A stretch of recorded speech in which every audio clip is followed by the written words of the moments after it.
जम्मू काश्मीरमध्ये वादळी वाऱ्यासह मुसळधार पावसानं हजेरी लावलेली आहे। अनेक भागात भूस्खलन झालेलं आहे, मार्ग बंद झालेत। मुघल रस्ता, एसएसजी रस्ता आणि सिंथन रस्ता वाहतुकीला बंद आहे। यामुळे अनेक नागरिक अडकून पडण्याची शक्यता आहे।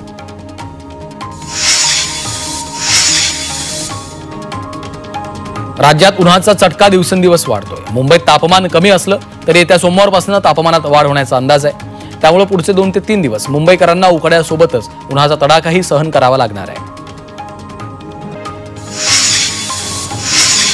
नाशिकच्या मालेगावात तापमानानं उच्चांक गाठलाय। तापमानाचा पारा 43 अंशांवर पोहोचला।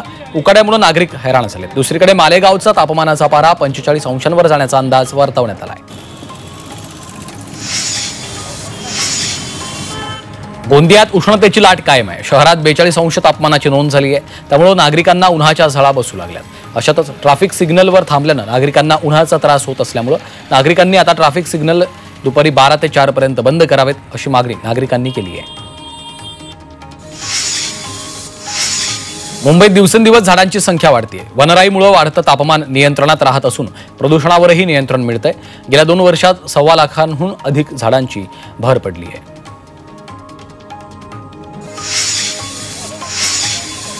नवी मुंबईच्या नेरुळमधल्या डीपीएस तलाव फ्लेमिंगोच्या अधिवासासाठी संरक्षित क्षेत्र म्हणून घोषित करण्यात आला। पर्यावरण प्रेमींचा लढा आणि वनमंत्री गणेश नाईकांच्या प्रयत्नामुळे मुख्यमंत्री देवेंद्र फडणवीसांनी डीपीएस तलाव संरक्षित म्हणून घोषित केला। त्यामुळे डीपीएस तलावाच्या जवळ पर्यावरण प्रेमींनी विजयी परेड काढली।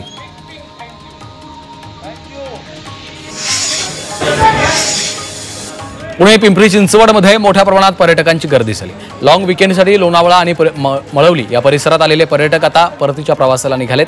त्यामुळे रेल्वे स्थानकावर गाडी पकडण्यासाठी पर्यटकांची गर्दी होती आहे। सोलापूर जिल्ह्यातील कुर्डुवाडीमधील आदर्श पब्लिक हायस्कूलमध्ये जिल्ह्यातला पहिला स्मार्ट पॅनल बोर्ड शाळेमध्ये बसवलाय। या एआय बोर्डच्या माध्यमातून विद्यार्थ्यांना शिक्षणाचे धडे दिले जात आहेत। त्यामुळे तंत्रज्ञानामुळे प्रश्न विचारून उत्तर जाणून घेता येतात। खडू फळ्याऐवजी विद्यार्थी आता एआय ब्लॅक बोर्ड वापरत आहेत।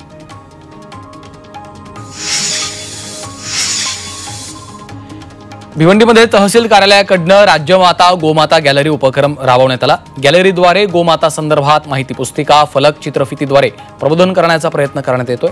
तर निवडक गोशाळांनी देशी गायींच्या शेण आणि गोमूत्रापासून बनवलेल्या उत्पादनांचं प्रदर्शन आणि विक्री केली जाते।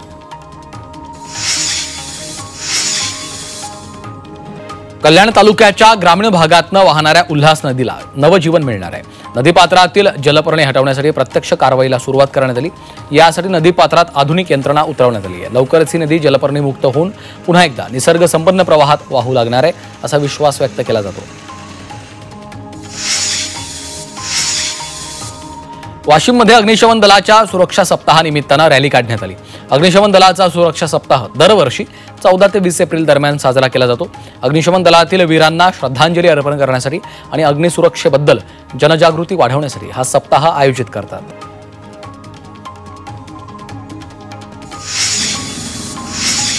नंदुरबारमधील शहादा पालिकेच्या वतीनं नाले सफाई आणि फुटपाथ सफाईला सुरुवात करण्यात आली आहे। मात्र शहराबाहेरील नाले सफाई आणि फुटपाथची सफाई कधी करणार असा प्रश्न उपस्थित झाला आहे। त्यामुळे नागरिकांनी नाराजी व्यक्त केली आहे। जळगावात वेध प्रेरक कार्यशाळेचं आयोजन केलंय। जिल्हा प्रशिक्षण संस्था आणि शिक्षण विभाग यांनी जिल्हा परिषदेच्या शाहू महाराज सभागृहामध्ये कार्यशाळेचं आयोजन केलंय। यात जिल्हाभरातील 164 शिक्षक, केंद्र प्रमुख आणि गटविकास अधिकारी सहभागी झाले होते। उन्हाळी सुट्टीनिमित्त तेजस एक्सप्रेसच्या 34 विशेष फेऱ्या चालवण्यात येणार आहेत। पश्चिम रेल्वेनं मुंबई सेंट्रल ते राजकोट दरम्यान 34 फेऱ्या चालवण्याचा निर्णय घेतलाय। प्रवाशांची अतिरिक्त गर्दी लक्षात घेता हा निर्णय घेण्यात आलाय। 21 एप्रिल ते 28 मे दरम्यान ही गाडी धावणार आहे। मध्य रेल्वेच्या सोलापूर विभागानं 422 कोटींचा महसूल मिळवलाय। एका वर्षात एकूण 50 लाख मेट्रिक टनाची मालवाहतूक झाली। त्यामुळे विविध मालवाहतुकीच्या माध्यमातून कोट्यवधींचा महसूल प्राप्त झालाय। नंदुरबार जिल्हा परिषदेकडून QR कोड सुरू करण्यात आलाय। जिल्हा परिषदेचा कारभार पारदर्शकपणे आणि नागरिकांना योजनांची माहिती मिळावी यासाठी QR कोड सुरू केला। याद्वारे जिल्हा परिषदेची माहिती मोबाईलवर उपलब्ध होणार आहे।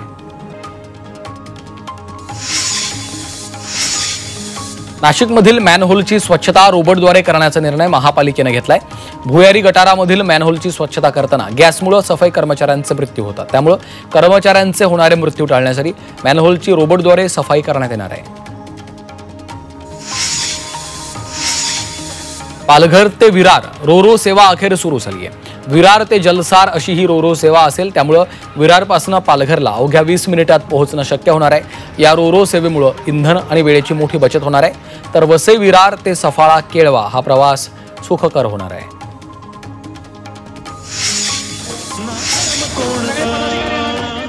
साताऱ्यातील काँग्रेस प्रदेश सरचिटणीस उदयसिंह उंडाळकर पाटील यांनी उपमुख्यमंत्री अजित पवारांच्या उपस्थितीमध्ये राष्ट्रवादीत प्रवेश केला। उदयसिंह उंडाळकर यांच्या जाण्यानं पृथ्वीराज चव्हाण यांना धक्का मानला जातोय।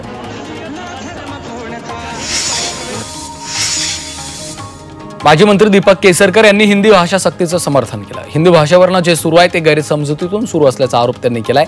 मुलांनी हिंदी भाषा शिकली नाही तर ते केंद्रीय परीक्षेत कमी पडतील असा दावा देखील त्यांनी केलाय। ठाकरे बंधूंच्या युतीसाठी मनसे नेते फारसे उत्साही नसले तरी उपमुख्यमंत्री एकनाथ शिंदेंच्या बालेकिल्ल्यात ठाकरे बंधूंसाठी बॅनरबाजी करण्यात आली। ठाकरे बंधूंनी एकत्र यावं यासाठी बॅनर लावलाय। ठाण्यातील पडवळ नगर परिसरात लावलेल्या या बॅनरची चर्चा सुरू आहे।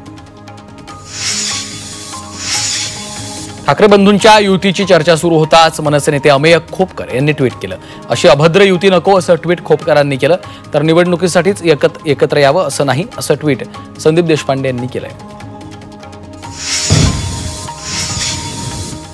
नवी मुंबईतल्या वाशीमध्ये 22 एप्रिलला शिवसेनेचा निर्धार मेळावा होणार आहे। यामध्ये महाविकास आघाडीचे 13 नगरसेवक शिवसेनेमध्ये प्रवेश करतायत, त्यामुळे महाविकास आघाडीला मोठा खिंडार पडणार आहे।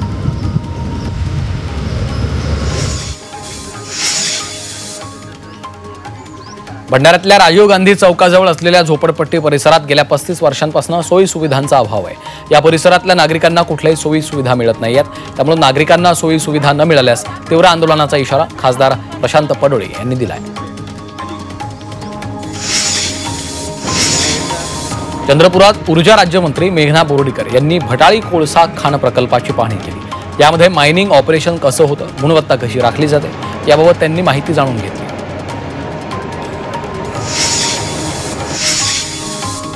जालना जळगाव प्रस्तावित रेल्वे मार्गासाठी भूसंपादनाची प्रक्रिया प्रशासनाकडून सुरू करण्यात आली आहे, त्यामुळे जमिनीचा मोबदला द्या, अन्यथा रेल्वे मार्गाला विरोध करू असा इशारा रेल्वे मार्गात जमीन जाणाऱ्या शेतकऱ्यांनी दिला आहे। गोंदिया शहरातील नेहेरी चौक इथं बजरंग दलाच्या वतीनं निषेध मोर्चा काढण्यात आला।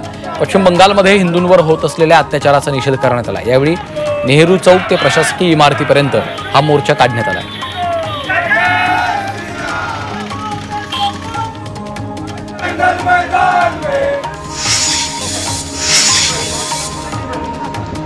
परभणी रेल्वे स्थानकावर नागरिकांचा जीवघेणा प्रवास सुरू आहे। आपला जीव धोक्यात टाकून नागरिक बिनधास्तपणे रेल्वे ट्रॅक ओलांडत आहेत, त्याला रेल्वे प्रशासनानं आवर घालणं गरजेचं आहे।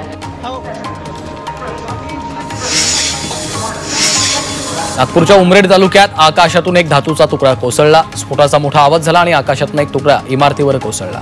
हा भाग उपगृहाचा असल्याची माहिती समोर आली आहे। या धातूच्या तुकड्यानं इमारतीचं नुकसान झालं। हा तुकडा 4 फूट लांबीचा असून त्याचं वजन तब्बल 50 किलो आहे। भिवंडीत महाराष्ट्र राज्य विद्युत वितरण पारेषण कंपनीकडून सुरू असलेल्या टॉवर उभारणीच्या कामाला गावकऱ्यांचा विरोध आहे। जबरदस्तीनं टॉवर उभारणीचं काम सुरू आहे असा शेतकऱ्यांचा आरोप आहे। जोपर्यंत मोबदला मिळत नाही तोपर्यंत काम करू देणार नसल्याचा पवित्रा गावकऱ्यांनी घेतला आहे।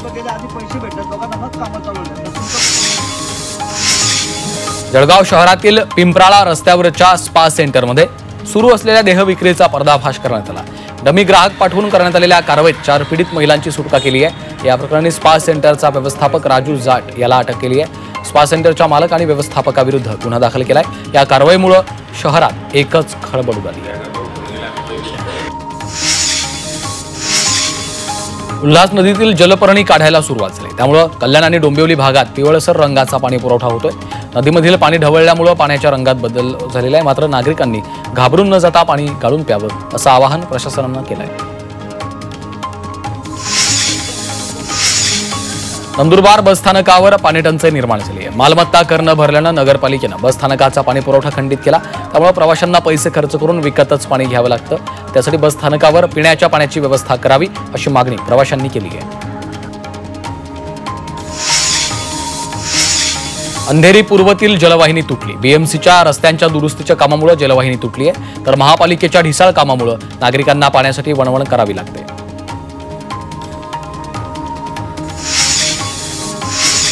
जालन्यातील 64 प्रकल्पांपैकी 3 मध्यम प्रकल्प कोरडे पडलेत, तर 24 प्रकल्पांमध्ये मृत पाणीसाठा शिल्लक आहे. इतर प्रकल्पात केवळ 19% पाणीसाठा शिल्लक राहिलेला आहे. त्यामुळे दिवसेंदिवस पाण्याची पातळी खालावत असल्यानं नागरिकांना पाणी टंचाईचा सामना करावा लागतो. जालन्याच्या अंबडमधील शेळके दाम्पत्यानं स्वखर्चानं डोमे गावची तहान भागवली. गावातील गल्हाटी नदीत स्वखर्चानं 2 बोरवेल घेऊन अवघ्या गावाची तहान भागवली आहे. पाणी टंचाई असताना पाण्यासाठी गावातल्या महिलांची होणारी पायपीट यामुळे थांबणार आहे. पुण्याच्या भोर तालुक्यात पाणी टंचाई निर्माण झाली आहे. त्यामुळे अतिदुर्गम असलेल्या 4 ग्रामपंचायतींनी भोर पंचायत समितीकडे टँकरच्या मागणीचे प्रस्ताव सादर केलेत. त्यापैकी 2 गावांचे टँकर मंजूर झाले असून लवकरच टँकरना पाणी पुरवठा करण्यात येणार आहे.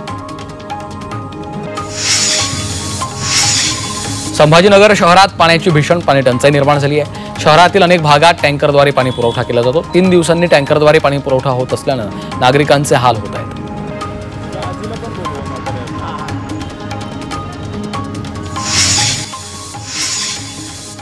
अमरावती शहरातील सीईटी परीक्षा केंद्रामुळे विद्यार्थ्यांची डोकेदुखी वाढली आहे. शहरापासून 6 किलोमीटर लांब असलेल्या ड्रीमलँडमध्ये परीक्षा केंद्र असल्यामुळे विद्यार्थी आणि पालकांची अडचण होते. परीक्षा केंद्राकडे जाणाऱ्या रस्त्यावर कुठल्याही प्रकारची दिशादर्शक नाही आहेत, त्यामुळे तारांबळ झाली. परीक्षा केंद्राच्या बाहेर महामार्गावर दिशाफलक लावावं, तसंच पालकांना बाहेर बसण्यासाठी खुर्च्या आणि टेबल ठेवावेत, अशी मागणी पालकांनी केली आहे.